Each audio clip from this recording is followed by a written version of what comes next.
এই প্রথম গাউছিয়ায় সম্পূর্ণ নিরাপদ ও আস্থার নিশ্চয়তা নিয়ে চন্দন পাল গার্লস স্কুলে ভর্তি চলছে।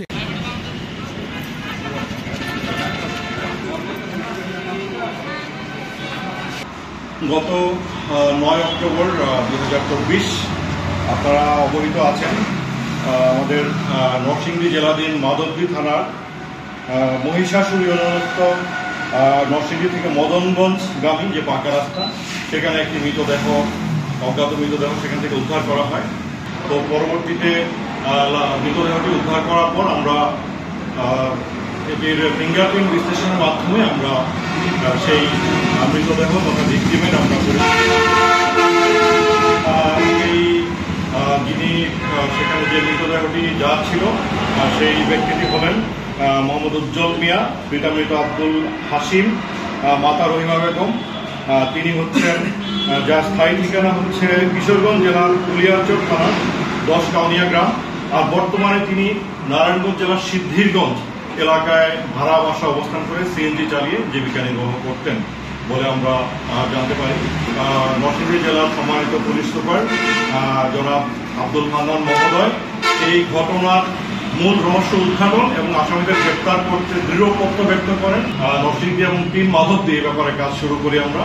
তো এই কাজের এক পর্যায়ে আমরা 2 জন আসামিকে আমরা শনাক্ত করতে সক্ষম হই। এই ঘটনার সাথে সরাসরি যুক্ত আমরা তথ্য প্রযুক্তির বিশ্লেষণ করি, আমরা গোয়েন্দা তৎপরতা পরিচালনা করি এবং আপনারা একটি তথ্য আমি আপনাদেরকে দিতে চাই।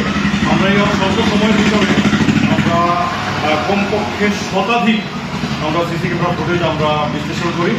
এই অল্প সময়ের ভিতরে আমরা তথ্য প্রযুক্তির সহযোগিতা এবং গোয়েন্দা তৎপরতার সমন্বিত কার্যক্রমের মাধ্যমে আমরা 2 জন আসামিকে এই ঘটনার সাথে সরাসরি জড়িত ছিল যারা, তাদেরকে শনাক্ত করতে সক্ষম হই।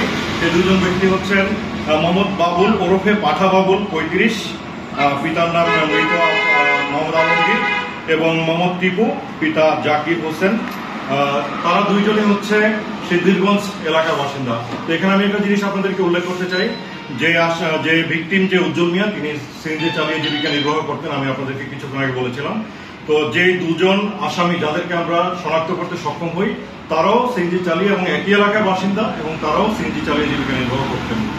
তো পরবর্তীতে আমরা যখন তাদেরকে আমরা প্রাথমিক জিজ্ঞাসাবাদ করে তারা আমাদের প্রাথমিক জিজ্ঞাসাবাদে ঘটনার সাথে জড়িত থাকার কথা এবং কিভাবে ঘটনাটি ঘটেছিল সে অনুপঙ্খ তারা আমাদেরকে বর্ণনা দিয়েছেন এবং ঘটনার সাথে জড়িত থাকার কথা তারা স্বীকার করে নিয়েছেন।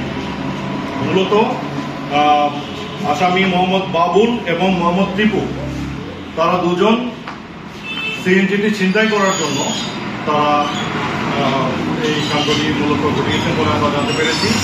তারা 8 তারিখ দিবাগত রাত 3 ঘটিকার সময় আমাদের যে ভিকটিম উজ্জ্বলকে নিয়ে তারা ভাড়া নিয়ে একই সিএনজিতে করে প্রথমে তারা তাকে ঢাকায় নিয়ে যান।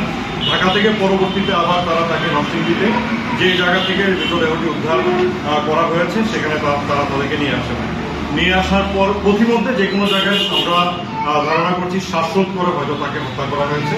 হত্যা করে তার মৃতদেহটি যে ঘটনাস্থল কিছুক্ষণ আগে আমি আপনাদেরকে বলেছি সেই ঘটনাস্থলের পাশে তারা ফেলে রাখেন এবং পরবর্তীতে তারা জিজ্ঞাসাবাদে আমরা আরো জানতে পারি তারা আসামিকে যখন উজ্জ্বলকে হত্যা করার পর এবং লাশটি ফেলে দেওয়ার পর সিএনজি নিয়ে তারা ব্রাহ্মণবাড়িয়া জেলার কসবা থানাধীন অপর যে গ্রেপ্তারকৃত আসামি মোশাররফ হোসেন তার কাছে চলে যান। তো মোশাররফ হোসেনের কাছে তারা 50,000 টাকা দামে সেই সিএনজিটি বিক্রি করেন।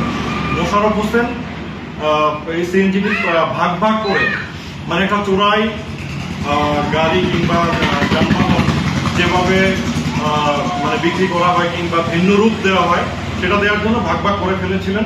আমরা আসামি 2 জন সহ আমরা অভিযান চালাই যে কসবা থানাধীন দক্ষিণ পাড়া এলাকা ব্রাহ্মণবাড়িয়ার, সেখানে অভিযান চালিয়ে আমরা সিএনজিটি উদ্ধার করি, যেটি উজ্জ্বলের সিএনজি ছিল, মানে ভিকটিমের যে সিএনজি ছিল সেটি উদ্ধার করি এবং সেখান থেকে যে সিএনজিটি যিনি কিনেছিলেন মোশাররফ হোসেন এবং পার্ট করে ভাগ করে তারা হয়তো অন্য কোনো কারো কাছে বিক্রি করার জন্য কিংবা চোরাই একটি যানবাহন যেভাবে লুকায়িতভাবে বা যানবাহনটির হয়তো ভিন্ন রূপ দিয়ে এটাকে বিক্রি করা যায়, সেটার জন্য যে ভাগ ভাগ করে নিয়েছিলেন সে মোশাররফ, তাকে আমরা সেখান থেকে আমরা গ্রেফতার করি এবং সিএনজিটা আমরা উদ্ধার করি। আচ্ছা, এক্ষেত্রে আবার আরেকটা জিনিস বলি, টিপুর কাছ থেকে যে সিএনজি বিক্রি 10,000 টাকা আমরা উদ্ধার করতে আমরা সক্ষম হই।